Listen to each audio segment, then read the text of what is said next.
ব্যতিক্রমী অনুষ্ঠান, যেই ঘরে আজকে অভিজ্ঞতায়, জ্ঞানে, বিবেকে, বিবেচনায়, বুদ্ধিতে পরিপূর্ণ কতগুলি মানুষ আমরা এখানে একত্রিত হয়েছি। তাদের ইচ্ছায়, তাদের বিবেচনায় চাইলে তারা একটি দেশকে, একটি জাতিকে আলোর পথ দেখাতে পারে, একটি জাতিকে তার অবস্থার পরিবর্তন করে দিতে পারে। ওরকম কতগুলি মানুষ আজকে এখানে আমরা একত্রিত হয়েছি। একটি আলোকিত মানুষ, যিনি আমাদেরকে অনেক দূর এগিয়ে যাওয়ার পথ দেখিয়ে গিয়েছেন, সেই জনাব সাইদুর রহমান। আজকে আমাকে অল্প সময় দেওয়া হয়েছে। এখানে উপস্থিত আছেন মাননীয় অর্থ উপদেষ্টা, বাণিজ্য উপদেষ্টা, জ্বালানি উপদেষ্টা এবং জনাব এম সাইদুর রহমানের সহকর্মী, মন্ত্রী পরিষদের সেই সময়ের বাণিজ্য মন্ত্রী জনাব আমির খসরু মাহমুদ চৌধুরী সাহেব। আজকে আমি আমার স্মৃতিচারণের কথাই বলবো। আমার বাড়ি গোপগঞ্জের নারায়ণগঞ্জে। আমি তখন বিজেপির নেতা হিসেবে একটি রাজনৈতিক সভায় আমাদের সেই সময়ের প্রধানমন্ত্রী এবং খালেদা জিয়ার সাথে সেখানে গিয়েছি। সেখানে মন্ত্রী ছিলেন আব্দুল মতিন চৌধুরী সাহেব। আমি আমার বক্তৃতায় সেখানে মাননীয় প্রধানমন্ত্রীর কাছে দাবি করলাম যে আমাদের এখানে একটি পোশাক শিল্প পল্লী স্থাপন করতে চাই আমি। তখন উনি আমাকে বললেন, তুমি কি জায়গা দিতে পারবা? আমি বললাম, নিশ্চয়ই দিতে পারবো। এবং সেটা বলার পরে উনি ঘোষণা করলেন রূপগঞ্জে একটি পোশাক পল্লী হবে। সেই ঘোষণার অনেক দিন পরে, অনেক মাস পরে সেই পোশাক পল্লীর আলোচনা আগায় না। তো আমি মাননীয় প্রধানমন্ত্রীকে বলার পরে উনি বললো যে তুমি একটু অর্থমন্ত্রীর সাথে কথা বলো। আমি বললাম, আপনি একটু বলে দেবেন? না, আমি বলতে পারবো না, তুমি যাও। আমি যাওয়ার পরে উনি বললেন যে তুমি বক্তৃতায় দিয়েছো, তুমি বক্তৃতায় বলেছ তালি পেয়েছ। মতিন চৌধুরী সাহেব বলেছে তালি পেয়েছে, প্রধানমন্ত্রী নেত্রী হিসেবে বক্তব্য দিয়েছে। সেটা তো রাজনীতি, অর্থনীতি ভিন্ন জিনিস। আজকে একটি পরিবার, খুব সাধারণ কথায় উনি আমাকে বুঝিয়ে দিলেন, একটি পরিবার, যেই পরিবারে কোনোদিন অল্প আয়ের পরিবার, সেই পরিবারে কোনোদিন সকালের নাস্তা হবে পান্তা ভাতে, কোনোদিন নাস্তা হবে আটা রুটি গুড় দিয়ে, আবার কোনোদিন হয়তো জ্যাম জেলি দিয়ে পাউরুটি হবে। অবস্থা বুঝে, আর্থিক অবস্থা বুঝে তুমি তোমার ব্যবস্থা করতে হবে। তো আমি একটি গরিব দেশের অর্থমন্ত্রী, রাজনৈতিক বক্তৃতা বাস্তবায়ন আমার পক্ষে এই অর্থনীতিতে অনেক সময় সম্ভব নাও হতে পারে। অর্থনীতির অনেক সংজ্ঞা দিয়ে, বিরাট অর্থনৈতিক সংজ্ঞা দিয়ে আমাকে বোঝানোর কোনো প্রয়োজন ওনার হয় না। এটি থেকেই বোঝা যায় একজন অতি সাধারণ মানুষ উনি নন, একজন অসাধারণ মানুষ ছিলেন। আরেকটি অভিজ্ঞতা আমার, উনি কত কঠিন মানুষ, মেজাজি মানুষ। আমি ব্যক্তিগতভাবে ওনার প্রতিবেশী। আমি ওনার বাড়ির পাশে, ওনার বাড়ি আগেই ছিল, পরবর্তীতে সেখানে আমি যখন বাড়ি বানাই, আমার বাড়ি বানাতে গিয়ে সেখানে পাইলিংয়ের সময় ভোর রাত্র থেকে আমার লোকটা পাইলিং করে, আমার কন্ট্রাক্টর একদিন হঠাৎ করে আমার পাইলিং বন্ধ। আমি জিজ্ঞেস করলাম, কি কারণ তুমি পাইলিং বন্ধ করলাম? বলে, স্যার মন্ত্রী সাহেব উনি মানা করছে, এখানে পাইলিং করা যাবে না। বাড়ি বানাবো কেমনি? স্যারের সাথে কথা বলেন। আমি গেলাম, তো উনি বললো, কি জন্য আসছো, কি তার লাগে আসছো? আমি বললাম যে, স্যার আমি তো একটা বাড়ি বানাচ্ছি, তো বাড়ি বানাইতে গেলে তো পাইলিং করা লাগবে। তো তোমার বাড়ি এটা? তখন আমি বললাম, জি স্যার আমার বাড়ি এটা। বলে, ঠিক আছে। তখন উনি আর কিছুই বললেন না। তখন আমি নিজে পাইলিং দিনের 10টা থেকে শুরু করে বিকাল 5টার মধ্যে আমি শেষ করলাম। তো 5-7 দিন পরে উনি আমাকে আবার ডাকলেন, তুমি কি বাড়ি বানানো বন্ধ করে দিয়েছো? আমি বললাম, না স্যার, বন্ধ করি নাই। কি করেছো? 10টা 5টা করেছি, যাতে আপনার কোনো অসুবিধা না হয়। ওনার সাথে আমার ব্যক্তিগতভাবে বিজিএমের কারণে বিভিন্ন কারণে কথা হয়েছে। এই মানুষটি আসলে একজন আলোকিত মানুষ ছিলেন, মেজাজি মানুষ ছিলেন। প্রথম ধাক্কায় ওই মেজাজটি সামাল দিতে পারলে পরবর্তী পাওনাটা, অভিজ্ঞতাটা অত্যন্ত মধুর। এই মানুষটি আর হয়তো কখনো আসবেন না, কিন্তু আমাদেরকে যা দিয়ে গিয়েছেন সেটা হয়তো অনেক দিন আমরা আমাদের বুকে ধারণ করে লালন করে এই দেশকে অনেক কিছু দিতে পারবো। ওনার ওই সময়ের দেওয়া সিদ্ধান্ত আজকে 80-র দশকে 3 মিলিয়নের আজকে পোশাক শিল্প, 36,000 মিলিয়নের আজকে পোশাক শিল্প। ওনার কিছু কিছু সিদ্ধান্ত আজকে এই শিল্পকে এত সমৃদ্ধির পথে এত দূর এগিয়ে নিয়েছে। আজকে আমি মনে করি উনি যদি সেই পথ দেখিয়ে না দিতেন, ওই সিদ্ধান্ত না দিতেন, তাহলে আমার মনে হয় পোশাক শিল্প এত দূর যেতে পারত না। 50 লক্ষের অধিক শ্রমিক এই শিল্পে কাজ করে, তার 60% মহিলা। নারীর ক্ষমতায়ন তার সমাজে, তার পরিবারে, সব কিছুতে তাকে অবস্থান তৈরি করার জন্য এই পোশাক শিল্প বিশেষ অবদান রাখছে। আজকে মাননীয় মন্ত্রী মহোদয় এখানে আছেন। অনেক সম্ভাবনাময় শিল্পকে ধরে রাখা, এগিয়ে নিয়ে যাওয়া, আরো এদিকে আরো দূর এগিয়ে নিয়ে যাওয়া, তার জন্য জনাব সাইদুর রহমান যে যাত্রা শুরু করে দিয়ে গিয়েছেন, আমি মনে করি আপনারা তাকে যদি আরেকটু সহযোগিতা না করেন, আমার মনে হয় এই অনেক অসম প্রতিযোগিতার মুখে পড়বে এই শিল্প। আভ্যন্তরীণ, আন্তর্জাতিক এবং আঞ্চলিক রাজনৈতিক শিকার হয়ে এই শিল্প অনেক ক্ষতিগ্রস্ত হবে। তাই আজকে সাইদুর রহমানের স্মরণে আজকে জনাব সাইদুর রহমান যে পথ আমাদের দেখিয়ে গেছেন, সেই পথে আমরা এগিয়ে যেতে চাই, আপনাদের সহযোগিতা চাই। বিআইডিএস এবং আজকে এই বণিক বার্তার এই আয়োজনকে আমরা মনে রাখবো, তাদের তাদের প্রতি আমরা কৃতজ্ঞ, তাদেরকে আমরা আন্তরিক ধন্যবাদ জানিয়ে আমি আমার বক্তব্য শেষ করলাম। আল্লাহ চেয়ারম্যান, উনি সাবেক এপিসিসিআর সাবেক প্রেসিডেন্ট। আপনি ওখানে বসেও বলতে পারেন, আমার মনে হয় যে মঞ্চে আসতে হবে এরকম না, আপনি যদি ওখানে বসে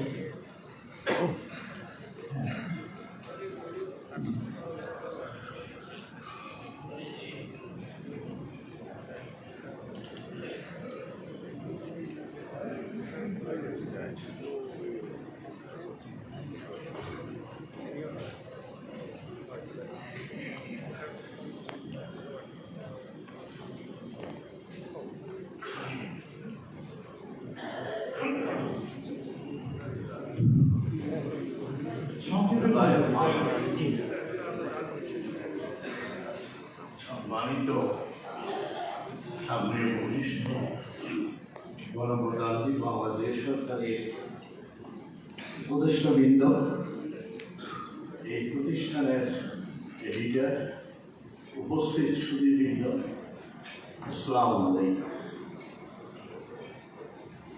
আমি বয়সের একটা জায়গায় পৌঁছে গেছি, তাই সাজিয়ে গুছিয়ে বলতে পারবো না।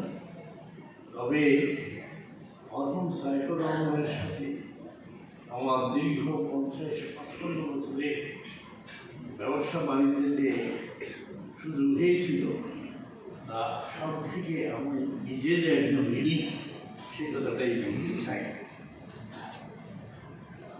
1977 থেকে 82 পর্যন্ত মরহুম জিয়াউর রহমান এবং তখনকার প্রেসিডেন্ট জাস্টিস সুলতান এই সময় বাণিজ্য মন্ত্রী ছিলেন এবং আমাদের ফাইন্যান্স মিনিস্টার ছিলেন।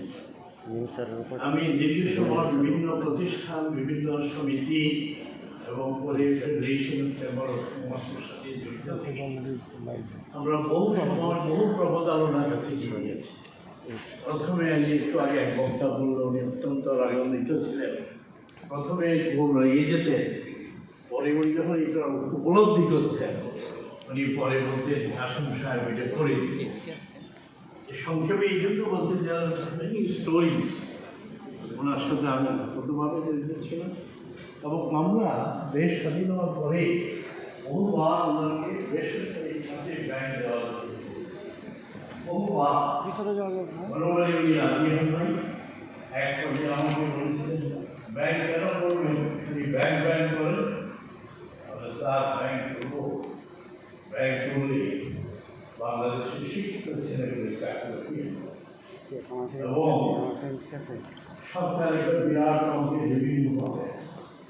আরও আমরা দেখে আমরা ডিভিডেন্ডের এই বোনাস থেকে রিটায়ার ব্যক্তিগত ডিভিডেন্ড সঞ্চয় করতে। তারপরে আরও বলেছিলেন উনি যে মতিঝিলে আমেরিকান এক্সপ্রেস ব্যাংক আছে, দেখা হলো এই বছর 200 কোটি টাকা খরচ করেছে।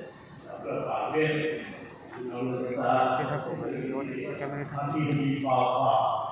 আমরা এই দেশের প্রথম শিল্পপতি, আমরা চেষ্টা করবো যেটা আমরা হয়তো আশ্চর্য হবে। এখন একটা ব্যাংকের মধ্যে প্রায় 500 কোটি টাকা সরকারকে যার কোনো পর্যায়ে 1982 সালে উনি প্রথম আমাকে একটা ব্যাংকে জানান। আমরা প্রতিভাবে ব্যক্তি এটার উদ্যোক্তা ছিলাম। আমাদের যদি মতের দিন ছিল না, তার জন্য আমরা কয়েক মাস মধ্যে সার্ভে করলাম, ব্যাংক হয়ে গেল, কিন্তু আমরা ব্যাংকে উদ্যোক্তা ছিলাম। এটা 1971 হয়ে এবং বলে এই কারণে আপনাদেরকে দিয়েছিলাম, আমরা স্যার মনের দিকে এখানে নাই, সেখানে ইনভেস্টমেন্ট করতে চাই। তারপরে দীর্ঘ 12 বছর আমি অপেক্ষা করেছি। এরকম আমার জীবনেরও অনেক কাজ দিয়েছে। আমি ফেডারেশন চেম্বার অফ কমার্সের সভাপতি হিসেবে ইনভেস্টার্স ফোরাম করলাম, ইনভেস্টার্স ফোরাম করলাম, স্মাগলিং সেমিনার করলাম, রাষ্ট্রপতির পর্ব বিভাগ আমার এক্সপোর্টের আমি উপহার পেলাম। আরো অনেক কিছু দেখে দেখা হলে বলতে আপনি ভালো করতেছেন, এবং 1995 এসে উনি দিয়েছেন রমনা খোরশেদ আলম সাহেবের উপরে কাসম সাহেব একটা ব্যাংকের লাইসেন্স দিয়েছিলেন, এবং 1995 আমার এই সাউথ ব্যাংক।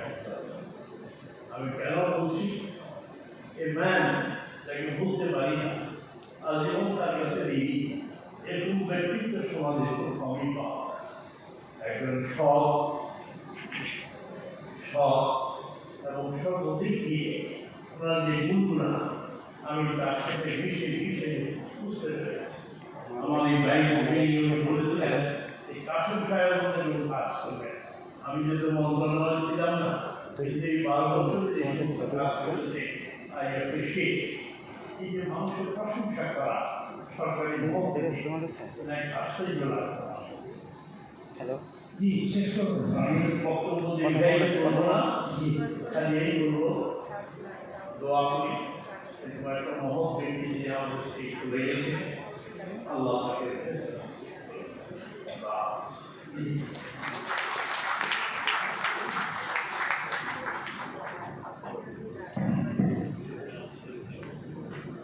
আমি প্রশ্ন আমরা চলবে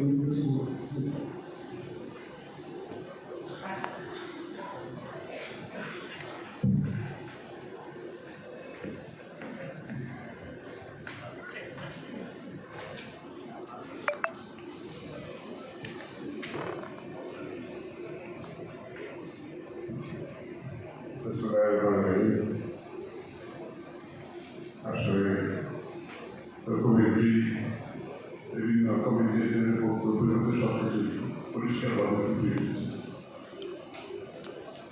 এখন অবশ্যই সম্বন্ধে বলতে অনেক সময় করবে। তো মূলত অর্থনীতি বিজনেস অ্যাজ ইউজুয়াল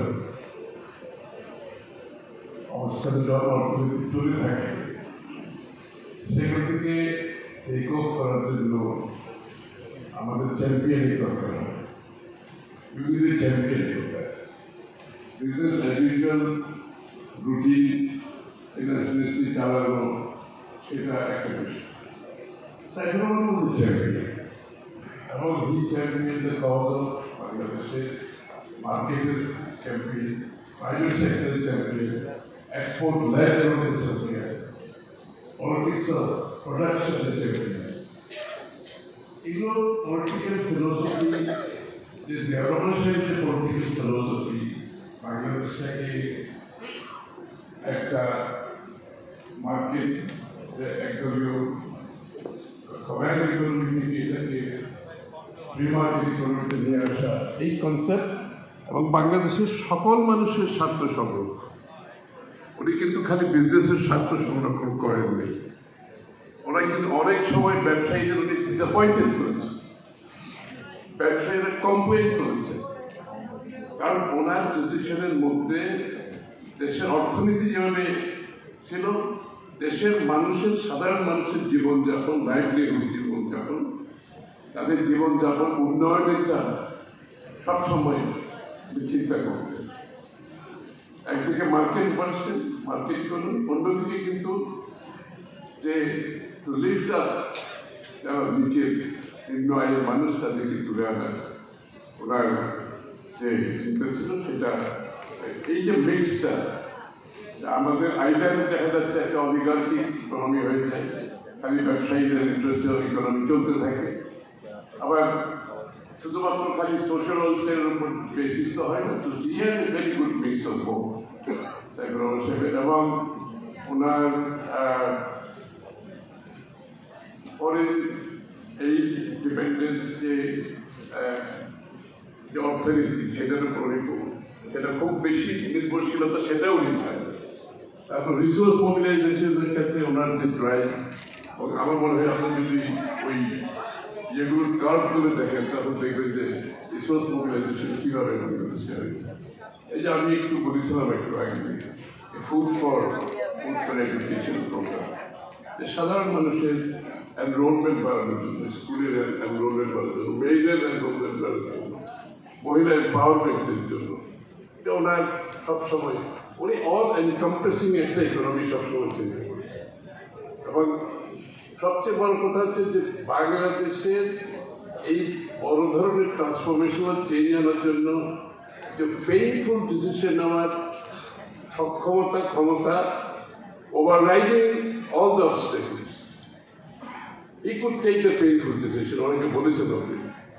এবং আমাদের কিন্তু এই আমি দীর্ঘ বক্তৃতা দিচ্ছি এখানে, আমরা কিন্তু এই বিএনপির যে রিফর্মের যে কথা আমরা আজকে অনেক রিফর্মের কথা শুনি, যে বিএনপির রিফর্মসগুলোর পেছনে কিন্তু ইডিওলজিক্যাল বলেন, আপনি ইকোনমিক সেন্স বলেন, এবং পভার্টি রিডাকশন বলেন, আমাদের পার্টির যে রিফর্মগুলো আসছে, সাইফুর রহমান সাহেব, এটা জিয়া রহমান সাহেবের চিন্তার থেকে উনি কিন্তু মেন্টালটা ক্যারি করেছেন। লাস্টে আমি যেটা বলবো আপনাদের সামনে, আগামী দিনের বাংলাদেশে বিএনপি সেই জায়গা থেকে সরে দাঁড়াবে না। We will carry the mental of Saifur Rahman. আগামী দিনের ইকোনমিক যে রিফর্মস হবে সেটা সে ফুটপ্রিন্ট উনি যেটা রেখে দিয়েছেন, উইল ক্যারি দ্যাট মেন্টাল। এবং মেন্টাল ক্যারি করতে গিয়ে যেটা আমরা আরো করবো, উনি যে ডিরেগুলেশন করেছেন, লিবারালাইজেশন করেছেন, we will go for even bigger liberalisation, bigger deregulation for the future economy of Bangladesh. Thank you.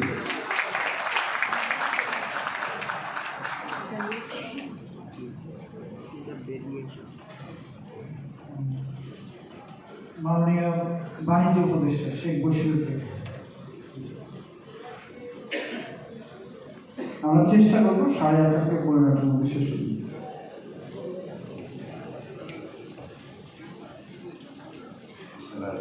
আসসালামু আলাইকুম রহমতুল্লাহ।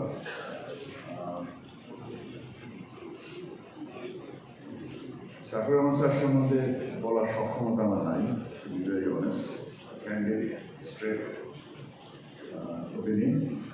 থ্যাংক ইউ, মানে মনিকাতাকে ধন্যবাদ, বিএসকে ধন্যবাদ, স্যারকে রিকগনাইজ করার জন্য। আমি খুব অল্প বয়সে ব্যবসায় জয়েন করেছি, স্যারের সাথে বেশ কয়েকটা মিটিংয়ে ইন্টারাক্ট করার সৌভাগ্য আমার হয়েছিল। আর তাছাড়া যতটুকু অ্যাজ এ ফাংশনিং বিজনেসম্যান আমি করে দিয়েছি, I have seen him as a disruptor. আমাদের 75 পরবর্তী ডিসরাপশনস, আমাদের 90 পরবর্তী ডিসরাপশনস, আমাদের 2000 পরবর্তী disruptions, and distribution of wealth, taking fiscal policy, monetary policy, and then appropriately trying to mobilize resource and try to create the collective national saving and investment and creating employment. আমার মনে হয় এরকম একজন, উনি যদি accountant ছিলেন normally accountants to narrow focus এ কাজ করেন, but his life is complete contrast to that. His life মানে যেভাবে উনি এনক্যাপসুলেট করেছেন, যেভাবে উনি ইকোনমিকে ধারণ করেছেন, আমার মনে হয় as a nation we feel greatly proud.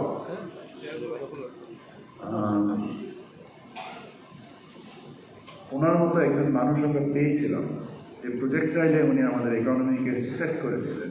এই প্রজেক্টাইল আমাদের ইকোনমিকে অনেক দিন ধারণ করেছে, দুর্বৃত্তায়ন হয়েছে, তারপরেও ওনার এই মৌলিক সৃষ্টিগুলোর কারণে আমরা একেবারে অন্ধকারে নিপতিত হইনি। হয়ে যাওয়ার কথা ছিল, হয়ে যাওয়ার ব্যাপক সম্ভাবনা ছিল, বাট ওনার এই মৌলিক ভিত্তিগুলোর কারণে আমাদের বেশ